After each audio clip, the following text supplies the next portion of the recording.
Bismillahirrahmanirrahim. Assalamu alaikum. I am Dr. Imran Mir. In this audio-visual presentation, I will discuss value delivery systems and strategic planning. Discussion on strategic planning will be restricted to corporate and division level strategic planning. Value delivery system. A company designs, makes and markets a product to deliver the value or benefit or solution to its customers. There are two value delivery systems available to a company. A company can use one of them to provide the value to its customers. One, traditional physical process sequence, which is based on make and sell concept. Two, value creation and delivery sequence, which is based on sense and make concept. In traditional physical process sequence, a company makes the product and sells the product. After making a product, a company attempts to find out the right customers for its product. In the first half of the process, a company designs the product, procures the required material, that means it collects the required material, and after procuring the required material, a company makes the product. In the second half of the process, the company prices the product, company calculates all the costs such as cost of production, taxes, wholesaler and retailer margins. After cost analysis, a company decides about its own margin and sets the price of the product. After pricing the product, a company starts selling. It communicates about its product to its target customers using advertising and other means of promotion mix. After communicating about its product to its target customers, a company starts distributing the product using distribution channels such as wholesalers and retailers. At the end of this sequence, a company provides services such as installation or after-sales services such as repair services, etc. The problem with the traditional physical process sequence is it does not take into account the customer when designing and making the product. In fact, marketing takes place in the second half of the process. A company makes the product with this hope that consumers will buy that product. This process is applicable in markets where consumers are not quality conscious. They are not looking for product features, style and design, where alternate brands or substitute products are not available to consumers, where there is shortage of a product. In addition, it is applicable in developing economies where there is generally shortage of products. Specifically, it is applicable in case of staple goods. Staple goods are those products which consumers consume on regular basis, such as wheat, bread, rice, sugar, milk, etc.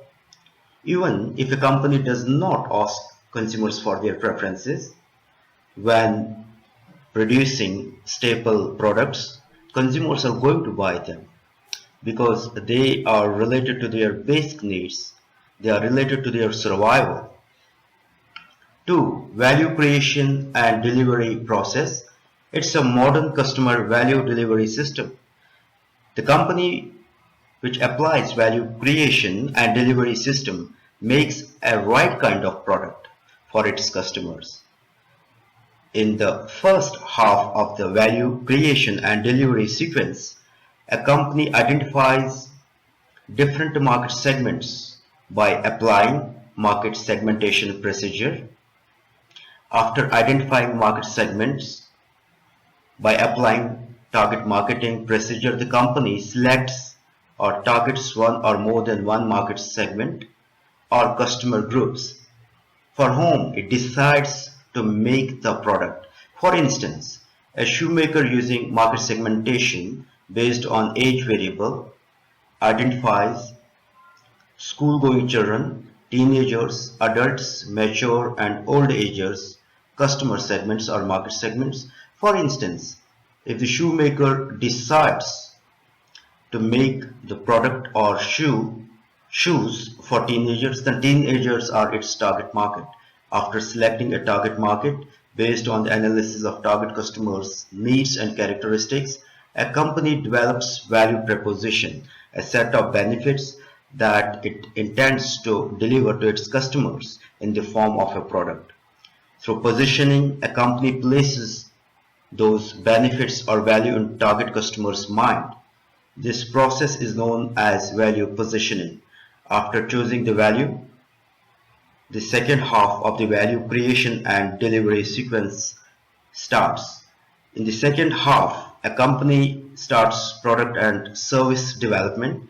It means when a company is developing a product, at the same time it decides about the services which it needs to provide to its customers along with the product. After product and service development, a company sets the price of the product. Company sets the price of the product after analyzing the financial situation of its customers. In case of value creation and delivery system, a company usually applies value pricing. Value pricing is the right combination of benefit, quality and price. If consumers are willing to pay a higher price, they are going to get more quality and more benefits, and vice versa. Once a company has decided about the product price, it starts sourcing and making the product. A company can decide about the source of material or supply. After that, it has two choices.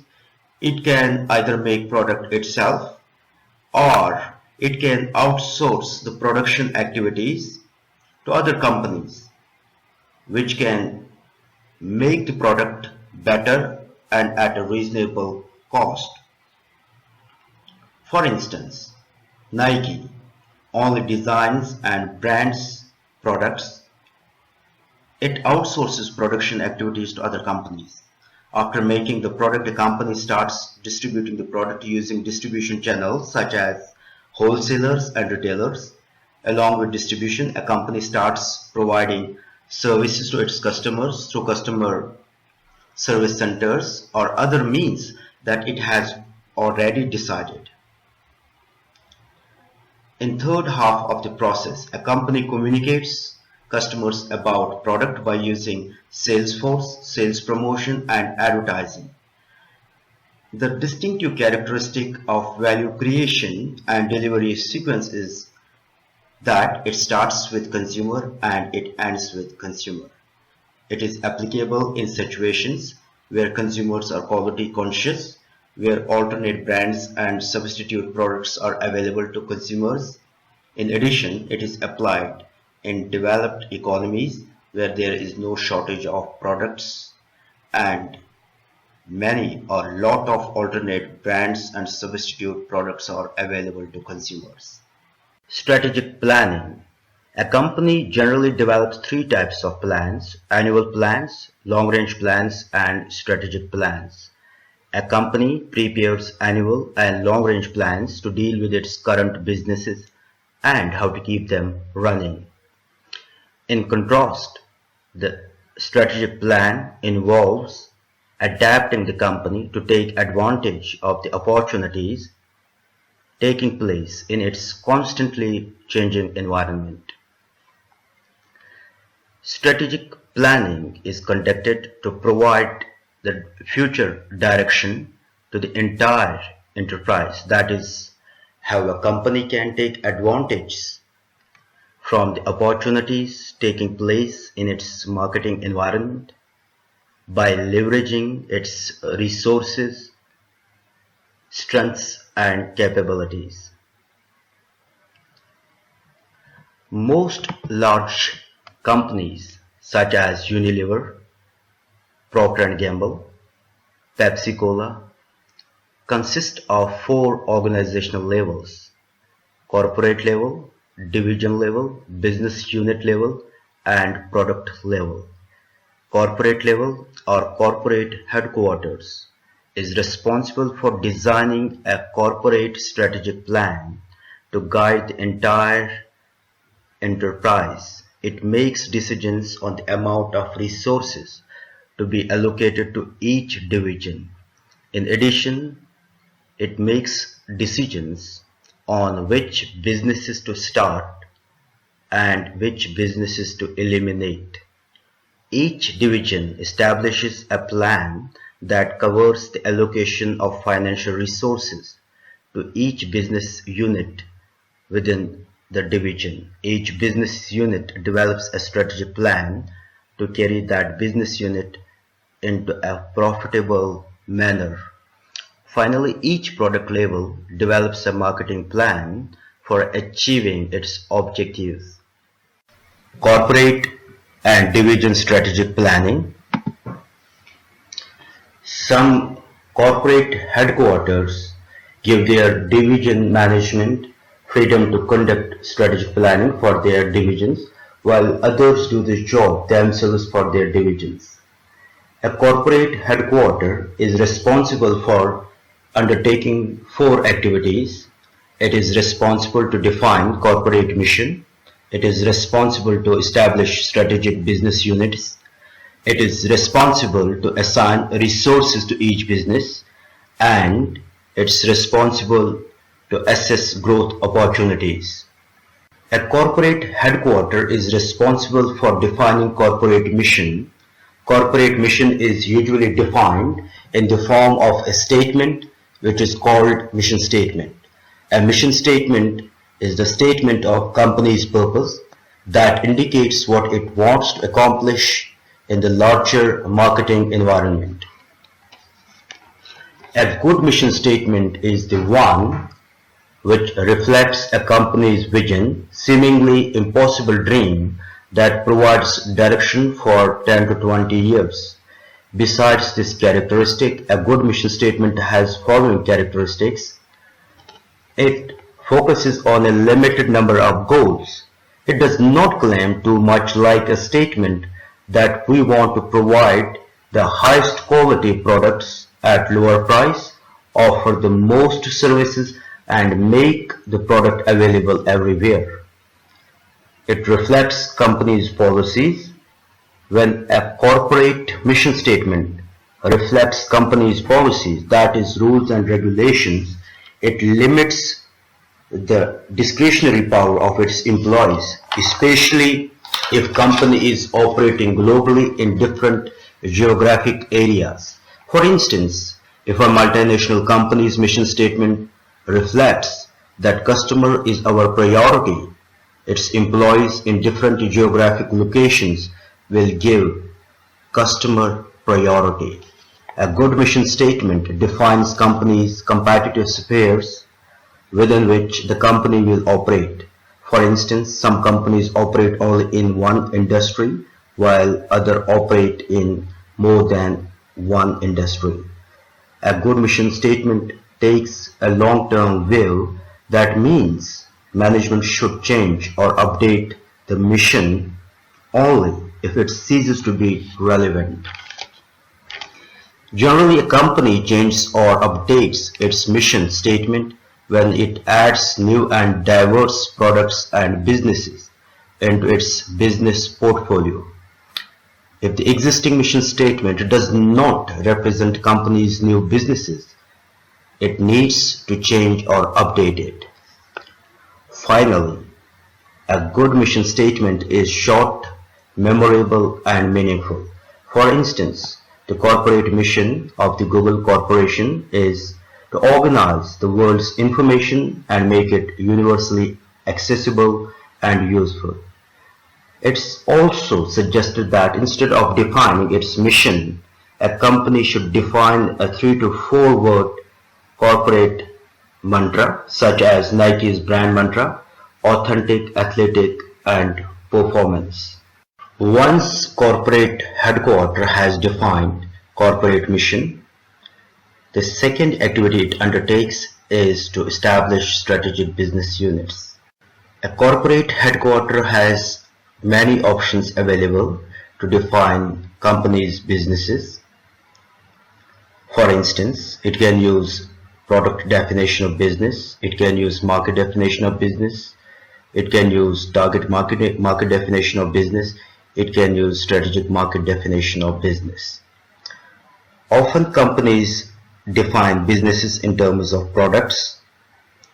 For instance, we are in auto business.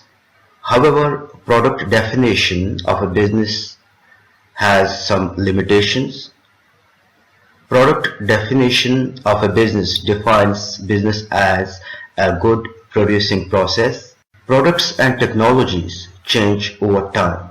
That is why the market definition of a business is considered to be superior than product definition. Market definition of a business defines a business in terms of consumer needs. Products and technologies change with the passage of time, but basic consumer needs always remain same. For instance, consumers' need for communication has been there for centuries. First, they use horsemen to convey messages. Then this mode of communication was replaced by telegram. Telegram was replaced by telephone. Now, telephone to some extent has been replaced by cellular mobile technology. After that, internet technologies and internet-based applications such as WhatsApp brought the revolutionary changes in the ways of communication, but the basic consumer need for communication is the same. Target market definition of a business defines business in terms of a company's current customers. It focuses on selling your product to company's current customers. For instance, if Pepsi states that its customers are all those individuals who drink cola products to quench or satisfy their thirst, then Pepsi's competitors are only those companies which produce cola products. Strategic market definition focuses on both the current customers as well as the potential customers of a company. According to strategic market definition of a business, consumers can use anything to satisfy their needs. In this respect, Pepsi's customers can drink anything to satisfy or quench their thirst. If Pepsi applies strategic market definition to define its business, then Pepsi's competitors can be any company which produces juices, pure water, tea, ice cream, because consumers can use any of them to satisfy their thirst. A business can also be defined in terms of three dimensions such as customer need, customer group, and technology. For instance, a company is producing incandescent lighting systems for major television studios. In this case, consumer need is lighting system, customer group is television studios, major television studios, and technology which is used to produce lighting systems is incandescent. Strategic business units or SBUs are the key businesses of a company. They are the source of revenue for a company. An SBU is a company's business, but it is planned independently or separately from the other businesses of a company. It has its own management, it has its own objectives, its management is responsible for running the business and achieving the objectives of SBU. The purpose of identifying and developing strategic business units is to properly allocate financial resources among different businesses of a company based on their return on investment. Third activity, which is undertaken by corporate headquarters, is assigning resources to each strategic business unit. Once corporate headquarters has defined strategic business units, they must decide how to allocate corporate resources to each strategic business units. Corporate headquarters use portfolio planning tools and models such as McKinsey's matrix, BCG growth share matrix, shareholder value analysis to make investment decisions. McKinsey's matrix classifies each strategic business unit by the extent of its competitive advantage and the attractiveness of its industry. BCG growth share matrix assesses the attractiveness of a business in terms of annual growth rate of the industry in which a company's business operates and in terms of its relative market share. Shareholder value analysis is a non-traditional matrix. Shareholder value analysis determines the financial value of a company by looking at the returns it gives to its stockholders and is based on the view that the objective of a company directors is to maximize the wealth of company stockholders. Or company can use market value analysis of a business, that is whether the market value of a company is greater with an SBU or without it. Third activity, which is undertaken by corporate headquarters, is assessing growth opportunities.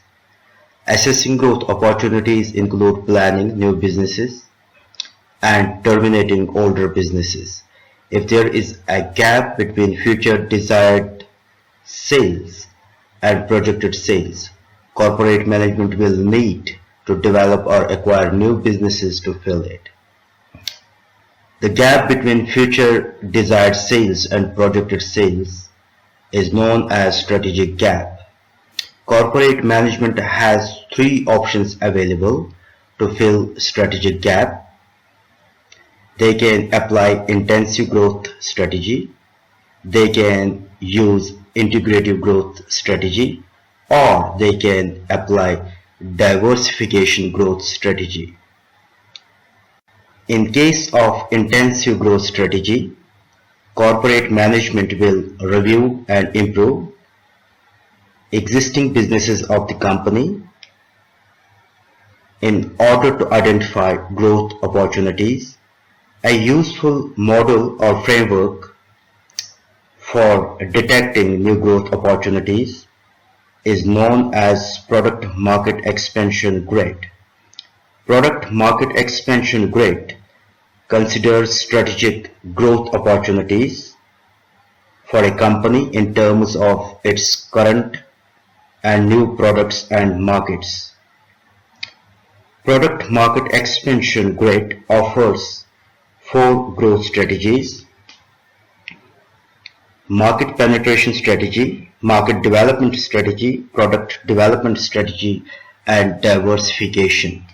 In case of market penetration growth strategy, a company attempts to increase the sales of its current products to current markets without changing the product.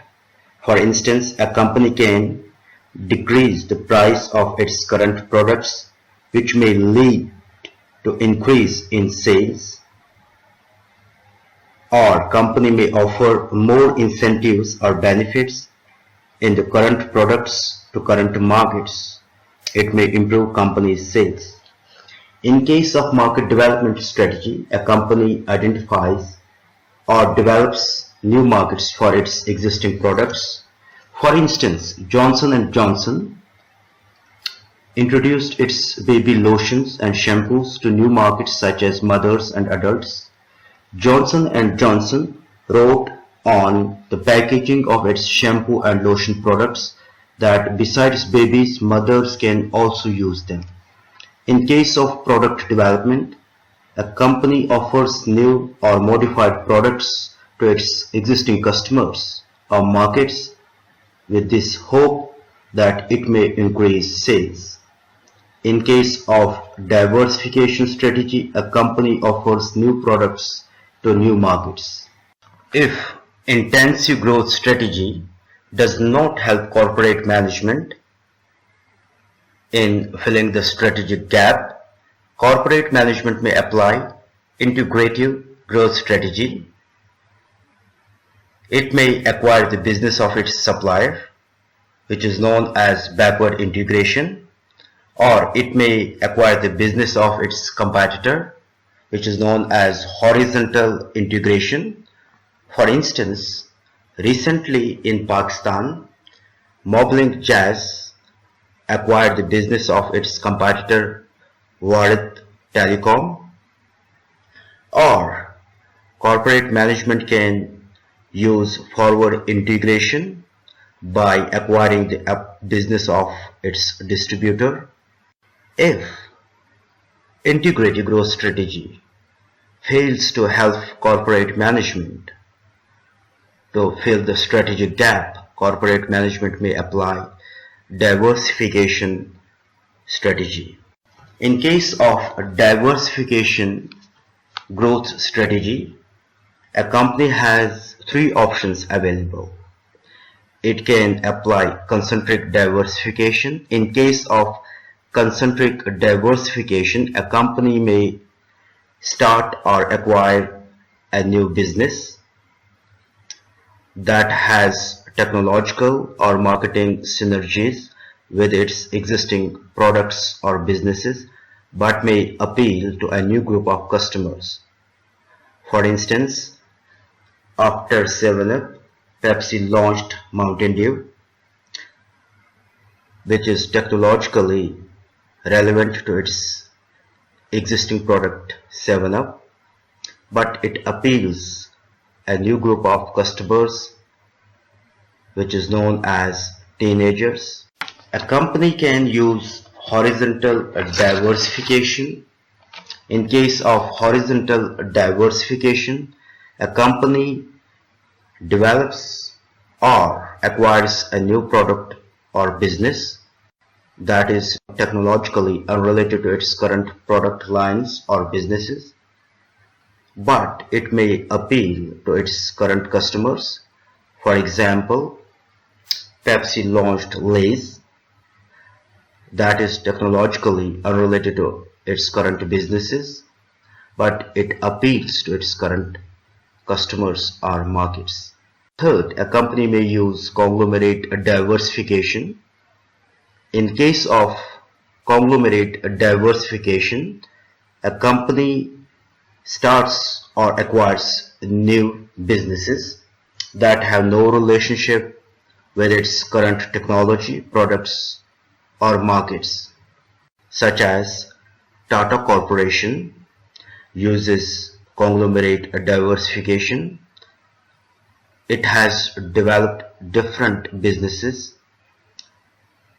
or diversified businesses such as Tata Tin, Tata Tea, Tata Telecom, Tata Steel, Tata Automobiles, and so on. Thank you for listening. Take care. Allah Hafiz.